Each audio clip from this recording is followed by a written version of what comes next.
Muy bien, saludos. Saludos. El propósito de este video es, es que escuchen el diálogo que vamos a tener, una especie de pequeña charla con mi filio, con mi hijo, sobre los principios básicos de la Kabbalah. Estos principios básicos nos van a llevar y la idea de este video es aterrizarnos en los videos anteriores, porque antes estaba hablando del Sefer Yetzirah, estaba hablando de distintos libros, de distintos textos que nos hablan de algo específico.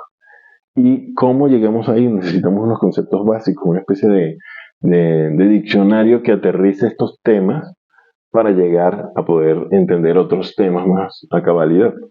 Entonces queremos hablar sobre, primero, qué es la Kabbalah, grosso modo sencillo, qué es la Kabbalah, por qué esta sabiduría hay que estudiarla, y cuál es el sentido de estudiar esta sabiduría.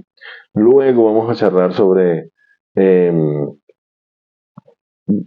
queremos hablar sobre las 4 fases de luz directa, pero antes de hablar sobre las 4 fases de luz directa, tenemos que explicar algunos temas previos. Por ejemplo, el tzimtzum, la contracción, de dónde vienen estos temas, dónde están en la Torah, por qué están en la Torah. Quiero estudiar el Zohar, pero ¿por qué quieres estudiar el Zohar? ¿De qué habla el Zohar? Y en comprender estas 4 fases de luz directa, comprenderemos temas como eh, el, el pan de la vergüenza, el dar y el propósito de recibir, Las 4 etapas de la vasija. las 4 etapas del deseo, las etapas del deseo de la vasija. Y así podremos entender el lenguaje de ramas. Es que la Kabbalah está codificada en un lenguaje de ramas, que esto, lo que trataremos de hacer hoy, es codificar o de manera sencilla por qué y dónde se encuentra el lenguaje de ramas en la Kabbalah. ¿Sí? Bueno, comencemos. Bienvenidos a este canal. Bueno, entonces, ¿qué es la Kabbalah? ¿Por qué estudiamos Kabbalah? La Cábala significa pues recibir, es el aprender a cómo recibir. Aprender a cómo recibir. Pero entonces esto es una sabiduría espiritual.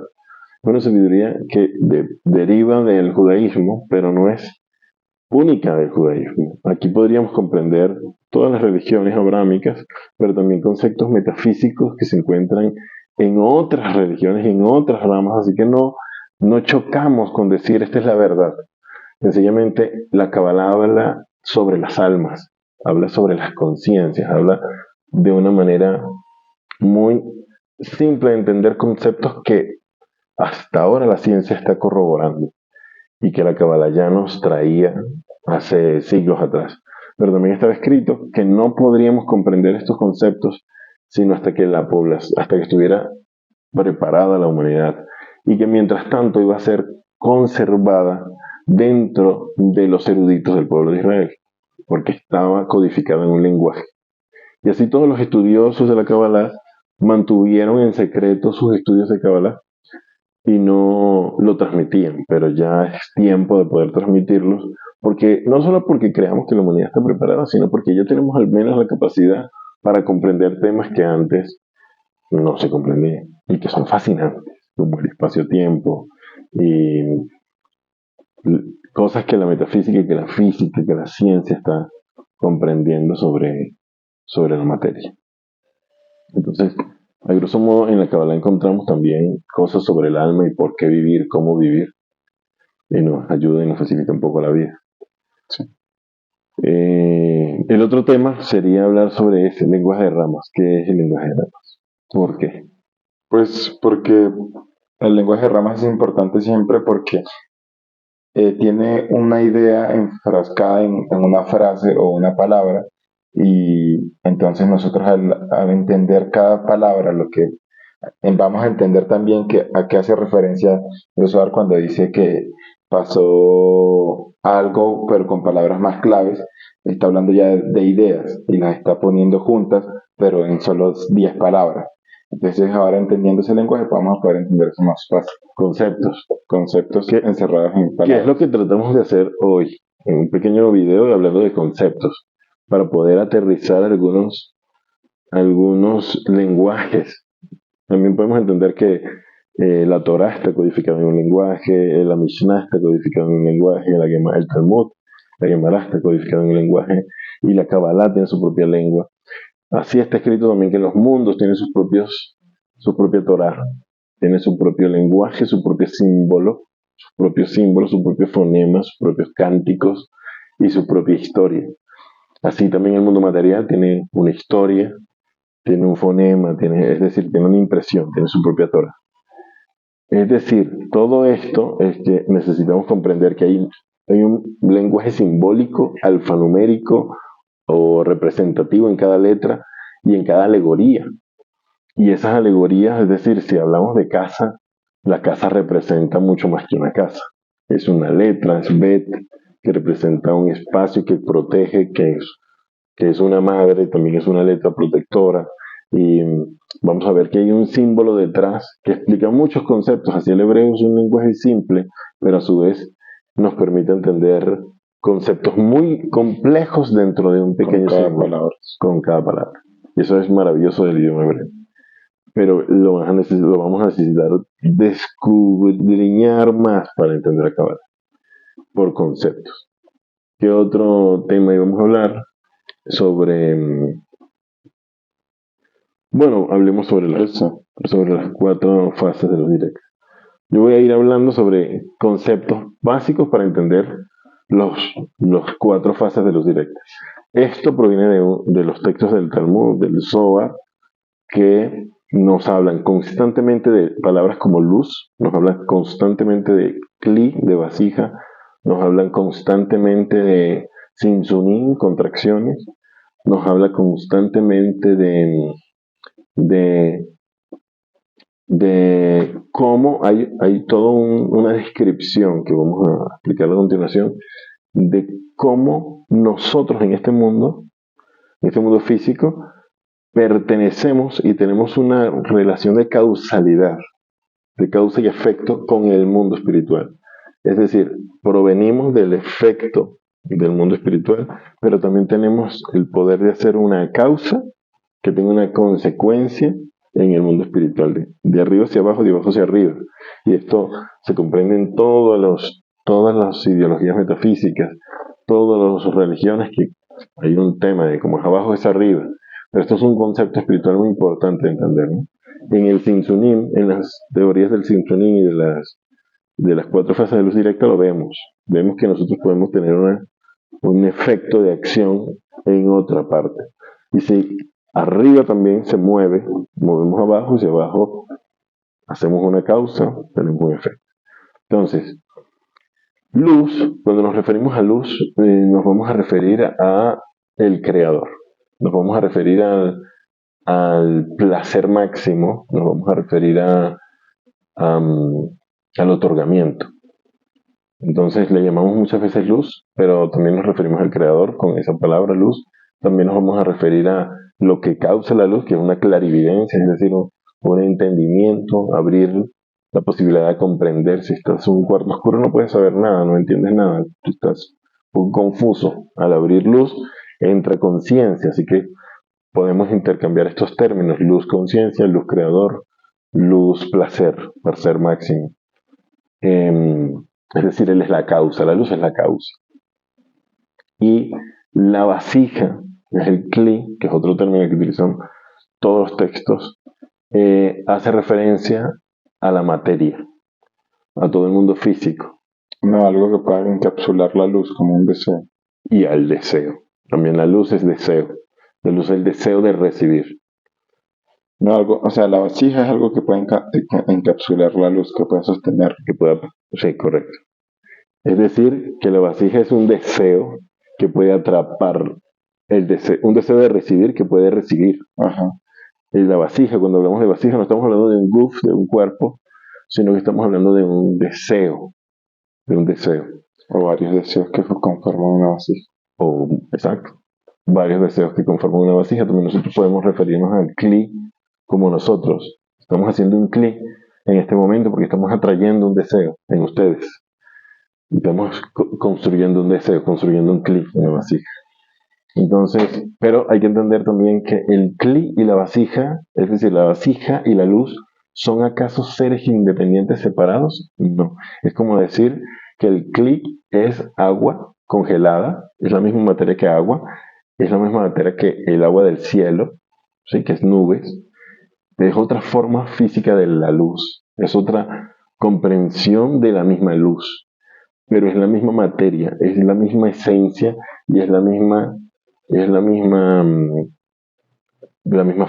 misma forma, la misma esencia. Sí, sería la palabra, como la misma esencia porque proviene de la misma raíz. Así que es lo mismo, pero he comprendido de otra manera. Entonces, para comprender esto, para comprender el concepto de la vasija, siempre hablamos de una explicación hermosísima del Bala Sulam sobre cómo la luz se vuelve cómo la luz es la madre que sostiene el feto en el desarrollo. Entonces, esa luz va a tener 4 fases o 4 sinsunim, 4 contracciones, 4 divisiones, que son contracciones, 4 cambios, que es el desarrollo del feto. Entonces el feto cuando comienza a ser gestado no puede distinguir a la madre de él. Su conciencia está totalmente anulada porque no tiene así tanto ego, tanto deseo, porque es uno con su madre y no puede reconocer porque inmediatamente tiene un deseo, ya es llenado el deseo. No hay separación entre el deseo y el recibimiento. Sencillamente son uno. Eso también corresponde al mundo de Yehida. Es una de las fases del alma, en donde el alma puede estar allá la conciencia de la unicidad.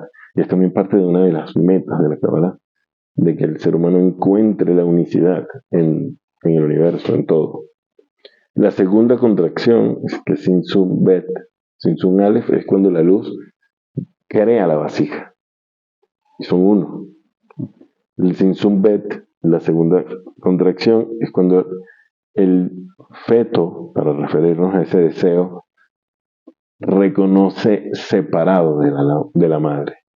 Es cuando el feto está ya consciente de que no es la madre. De que no hacerse. Ella es un bebé y amamanta del pecho, pero no. Puede ser eso, porque ya está separado de la madre. Una fase en donde ya no puedes, ya puedes distinguirte entre la madre, entre el deseo y el deseo de recibir. Pero siempre son llenados tus deseos igual. Son llenados tus deseos, así como el cordón umbilical. Porque en el bebé también tiene pánico, el bebé también tiene miedo, el bebé también se siente desprendido y se siente estresado.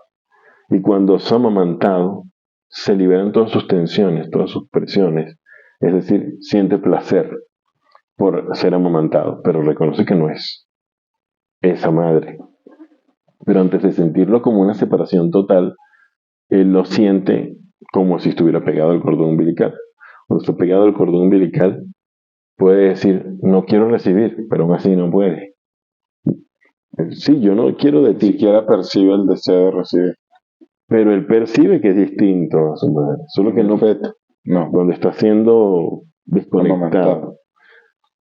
Entonces, pueden imaginar o que está siendo amamantado o que se encuentra conectado al cordón umbilical, pero ya no quiere recibir. Ya se siente distinto de la madre.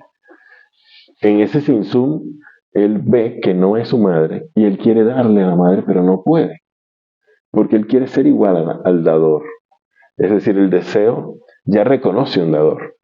Reconoce un dador y dice, wow, quiero ser como ese dador, pero no tengo nada que dar. Porque estoy pegado a ti como un cordón umbilical, pero no soy tú. Entonces, ¿cómo te doy? No tengo manera de devolverte lo pagado. Y es cuando surge el concepto muy importante, que es el pan de la vergüenza. Este concepto va a ser la raíz del mal, por llamarlo de alguna manera, porque es la verdadera lucha que tenemos. Antes de los conceptos de Satán o de crear un enemigo, este es la primera comprensión de lo que es el mal, porque de ahí proceden muchos vicios y daños al ser humano. Cuando me refiero a vicios, me refiero a cualquier cosa que daña al ser humano. El pan de la vergüenza es cuando el ser humano dice, yo no te puedo dar el cambio de lo que tú me das. Y es también la raíz del odio. Y por eso siento vergüenza, porque no puedo darte. Porque no puedo darte. Es la raíz del sinajinan, del odio gratuito. la causa de la destrucción de los templos, del templo es porque ya no te puedo dar. Y si ya no te puedo dar, te odio, ¿sabes? No quiero verte. Hay muchas enemistades, hay muchas personas se pierden, se desconectan, porque sencillamente no estoy a la altura de darte lo que tú me das. Y eso me hace sentir inferior, y yo no me quiero sentir inferior. Yo no me quiero sentir menos que tú. Si tú solo me das, y yo no tengo nada para darte a cambio, me vas a hacer sentir un esclavo. Y yo no quiero ser un esclavo, me vas a hacer sentir Porque un... ahora necesito de ti. Ahora necesito de ti, estoy esclavizado a ti. Yo no tengo manos para No darte. puedo ganarme el sustento con mi propio esfuerzo. Correcto. Eso es lo que llamamos el pan de la vergüenza. Y bueno, el judaísmo se entiende como un concepto muy importante. Por eso de que sudará Con el sudor de tu frente, así está escrito que... quitando el pan de la vergüenza. Ajá. Así está escrito que vamos a hablar de Bereshit. En Bereshit está escrito que cuando se creó toda la narración de Bereshit, en realidad está hablando de esto. Está hablando de cuando se crea el universo, cuando se crea el hombre y él siente vergüenza. Entonces, yo te voy a poner esto para que te separes de mí. Comes del árbol porque tú quieres ser como yo, tú quieres ser el creador. Forma el árbol del conocimiento y ahora entiende que él es distinto al creador. Ajá. Come de ese fruto y ahora en ese momento Que él es inferior a él. Porque no puede. Antes no reconocía eso y él andaba sin vergüenza, porque está escrito que él sintió la vergüenza después de comer del fruto. Antes no le importaba el mundo material, no le importaba lo físico. Si él era solo receptor. Ahora siento vergüenza, ahora reconozco el sentido de no ser como tú. Y por eso es que existe el concepto de con el sudor de tu frente comerás el pan. ¿Qué es el sudor de tu frente? También es el trabajo espiritual. El trabajo de reconocer que no soy como... Ahora sí vas a ganarte lo que vas a recibir. Correcto. Vas a recibir el fruto con Pero tu esfuerzo, con tu trabajo, con la boda. Correcto, ese es el Sinsum Bet. El Sinsum Gimel es donde él reconoce. Cuéntame. Es donde el pueblo de Israel simplemente decide andar para el desierto 40 años sin recibir ni otorgar, porque se dieron cuenta que como no podían otorgar, porque igual todos lo recibían, dijeron, bueno, si no recibo más, entonces tampoco, no podré otorgar, pero al menos tampoco soy solo un receptor. Al menos soy, ya no te voy a deber nada. Bueno, ¿cómo llegamos a eso? Al menos ahora voy a poder ganarme lo que sea, pero solo por mi cuenta, aunque no pueda otorgar. ¿Y cómo logramos eso? El Sinsum Gimel es porque se dieron cuenta que intentaban reprimirse y a través de poner masajín, o sea, de poner pantallas para evitar que la vasija se llenara más de la cuenta, no podían lograr contenerse porque el ego es demasiado fuerte. Entonces, como una forma de aplacar el ego para que te deje recibir solamente lo que puedes usar para otorgar, ellos dijeron, bueno, entonces cierro completamente la vasija. Si el ego está tan fuerte y no se quiere dejar dominar, pues ahora lo anulo, para que así el ego baje un poco y ahora sí lo pueda yo dominar. De esto es de lo que trata toda la Kabbalah. Todos los textos, todo el Zohar habla sobre esta parte que en conceptos espirituales sería el desierto. Es decir, sobre cómo crear el deseo de recibir en el Creador. ¿Cómo yo puedo hacer que alguien o algo que no tiene ninguna necesidad, que es solo otorgamiento, tenga necesidad y deseo de la vasija? Bueno, porque así como un comensal crea un banquete para invitados y si el invitado no quiere comer, no quiero, muchas gracias, pero yo preparé todo esto para ti. Yo hice todo este mundo, todo este universo, y todos estos placeres para ti, entonces por favor, recibe esto. No quiero. Tal vez esto, un poco más, algo más, y comienza a crearse, a existir el deseo de dar, a incrementarse el deseo de dar. Ahora el creador tiene un deseo diferente. Digamos que antes era como que él siempre va a recibir, pero de repente no recibe, ¿cómo lo complazco entonces? Ahora complacer es más difícil, Cuando por fin logra complacer, logra hacer que recibas un poco, ahora estás causando un deleite al dador. al dador. De esto es de lo que habla la sabiduría de la Cábala, de cómo aprender a recibir algo que puedo controlar, que puedo dominar, para otorgarle al Creador. Casi todos los textos de la Cábala hablan sobre este punto, sobre este concepto espiritual, que es lograr contraer, porque cuando tú dices restringirme por completo, eso es como el budismo, como el hinduismo, como alejarme en la montaña y ponerme a meditar. Correcto. Ese es el estado final de la vasija. Ese es un estado por el que se tiene que pasar para poder controlar el ego, pero no es el estado final de la vasija, ese es solo el estado 3. El estado 4 es cuando él entiende que igual restringiéndose, o sea, sin recibir nada, pero tampoco otorgar nada, pues no está haciendo nada porque igual se está solo restringiendo y no está otorgando nada. Pero aún así ese estado le sirve porque así le permite reducir la cantidad de ego que tiene. Para así después en la cuarta fase, ahora sí, recibir solo lo que pueden controlar para otorgar. Esa es la fase final. Que Porque está la humanidad. En donde debemos estar, porque también podría pasar, como pasó en la construcción del universo, que se quebró la vasija. Siempre se quiebra. Es decir, nosotros provenimos de una sola alma, de un solo Kli, que le llamamos Adán Kadmon.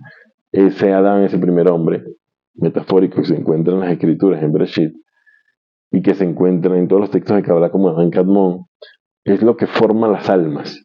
Y existen distintos tipos de almas y va a haber distintos tipos de trabajos que el alma humana, que nosotros hacemos para reconquistar esa unicidad a la que buscamos, para reconquistar el amor que nos une y la unicidad del Creador en nosotros. Esa es nuestra tarea, esa es la tarea que nos plantea la Kabbalah. Encontrar la unicidad, encontrar el que cada uno de nosotros encuentre su propósito, encuentre su manera de restringir su ego, de ensamblarlo con el deseo de otorgar. Esa es la fase final. Pero cada uno de nosotros tiene una tarea totalmente distinta. Así que encontramos en que todas las religiones son parte de este mismo trabajo y no tenemos que irnos al Himalaya a no querer nada y al anular nuestro ego, porque eso no es el camino.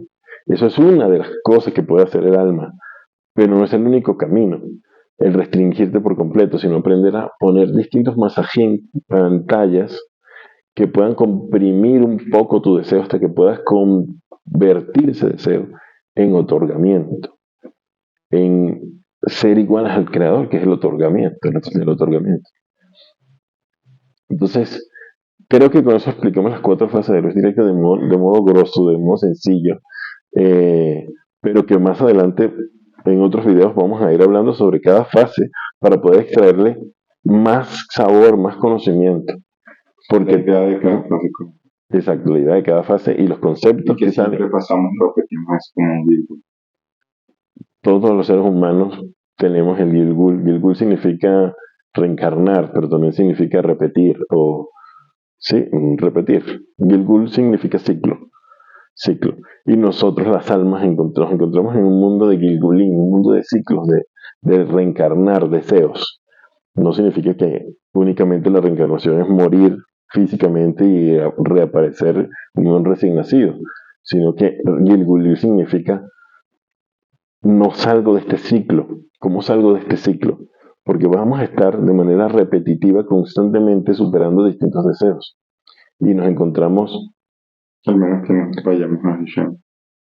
Ok, ya los conceptos de Ahishena o Beito. Ahishena significa adelantado. Ahishena es ir por delante. Beito, que se traduce a su tiempo, pero también sería dejar que seamos reactivos, dejar que no estoy comprendiendo. Dejamos que el mundo nos arrastre a donde vamos a ir en vez de nosotros adelantarnos a donde quiere el creador que vayamos. El alma. O sea, la vida en general, digamos que la vida siempre nos empuja. Nosotros ya lo sabemos antes de que nos estrellemos contra eso. Pero cuando nos estrellamos es porque dejamos que nos arrastrara, como que sabíamos que teníamos que hacer algo en 10 días, pero no lo hicimos, no lo hicimos, no lo hicimos, no lo hicimos. Hasta que llegó el día 10º y ahora lo tengo que hacer porque sí, Sí, ese día. Cuando lo puedo haber hecho hace 10 días y sí, ya no iba a estar arrastrado por el tiempo, sino que me adelanté. correcto. Porque el tiempo y el espacio también es un concepto que se encuentra en la Kabbalah. No existe tal cosa como tiempo y espacio. Nosotros creamos esos conceptos, nosotros creamos esta realidad. Y cuando estamos diciendo de que si me adelanto, es porque inconscientemente nosotros tenemos una conexión con el alma, podemos escuchar ese sentido de susurro. Hey, esto es lo que viene, tienes que adelantarte, porque de lo contrario vivimos de modo reactivo y vivimos de modo impulsivo, siguiendo un instinto animal que nos empuja a distintas cosas, siguiendo la programación inconsciente. Nosotros estamos programados por la familia, por la sociedad, por el entorno, y eh, si no salimos de esa programación, vamos a estar empujados por esa programación a actuar de manera reactiva, mecánico, en un destino que está marcado por toda esa programación inconsciente y de la cual no somos capaces de salir. Así que no tenemos libertad de elección, sino únicamente cuando escuchamos la voz del alma y somos ajishena, adelantados. Tenemos que estar muy atentos a escuchar esa voz. De lo contrario, vamos a estar siempre arrastrados por el dolor.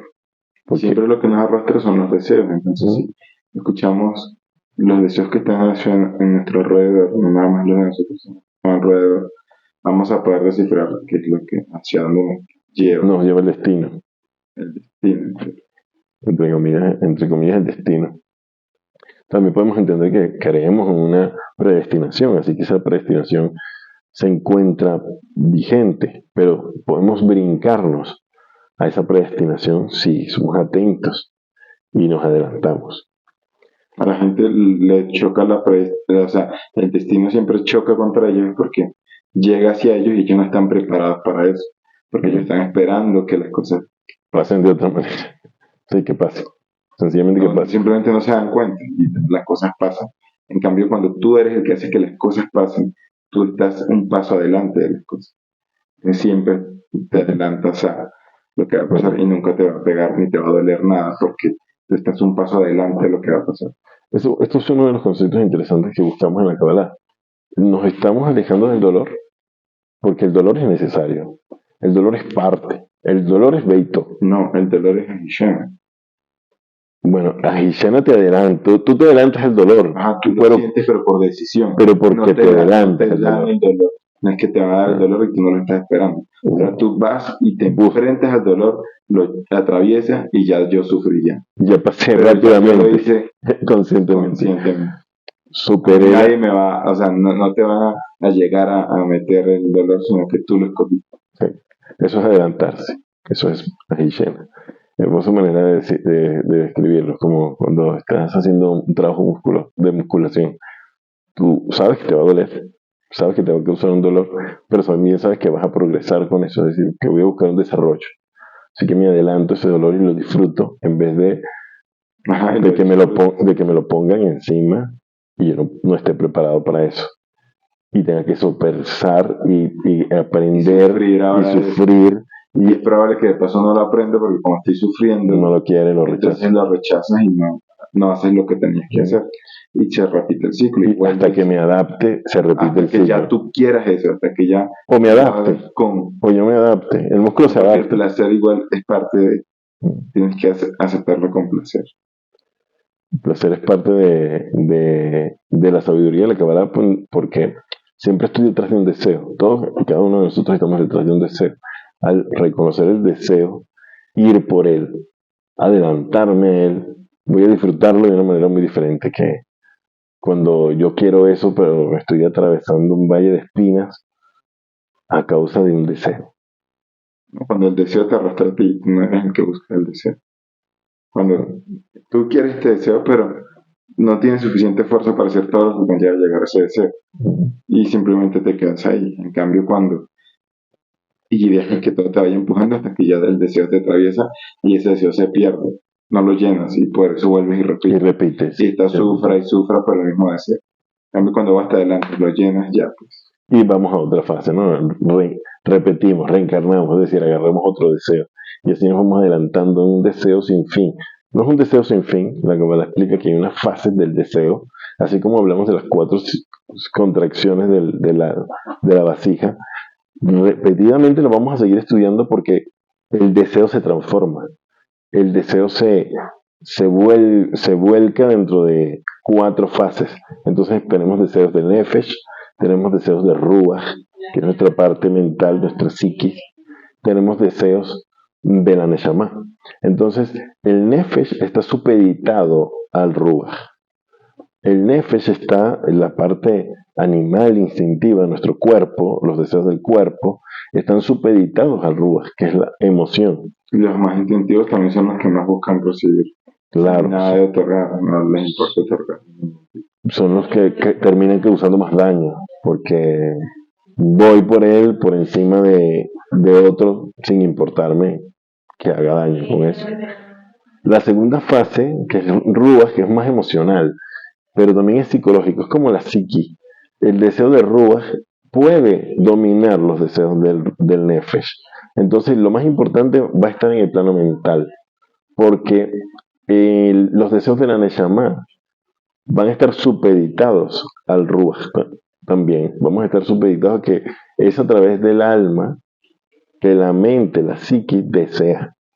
Y a través del cuerpo que causa deseos en el nefesh, en la emoción.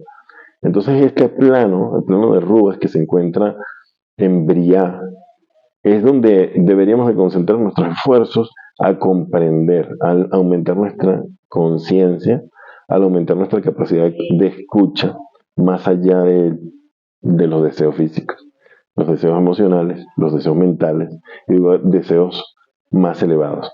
Esas fases del deseo también las explicaremos más adelante, porque hay muchísimos textos sobre cómo pasamos de un deseo a otro, de un deseo a otro, de un deseo a otro, al parecer sin fin, pero tiene un fin. Y el fin es el fin último de la creación. Que nos hace... El fin es cuando después del conocimiento, después de estudiar tanto y de tener tanta verdad, empiezas a darte cuenta que lo único que queda en este mundo, cuando ya estás totalmente lleno, es otorgar. El fin último es el otorgamiento, es ser como el creador. Entonces de eso hablaremos. Los deseos se llenan, solo queda hacer que los deseos de los demás se llenen. Si ya no tienes ningún deseo. Disfrutas viendo como el deseo de los otros se llena.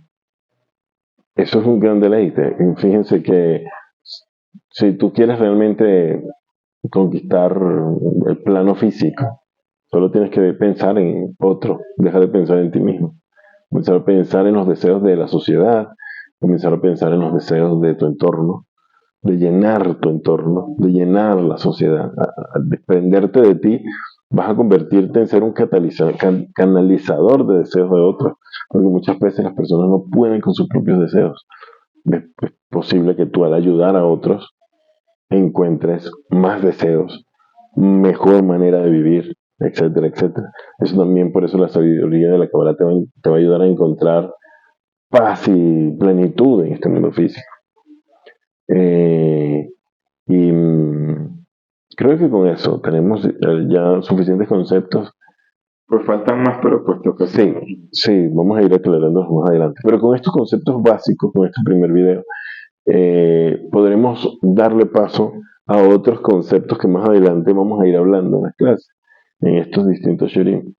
Y bueno, sobre todo, gracias amigos por participar. Y siempre bienvenido. Tu casa, esta es tu casa. Bueno, vale, gracias por todo. Suscríbanse, por favor, a este canal para seguir más. Chao.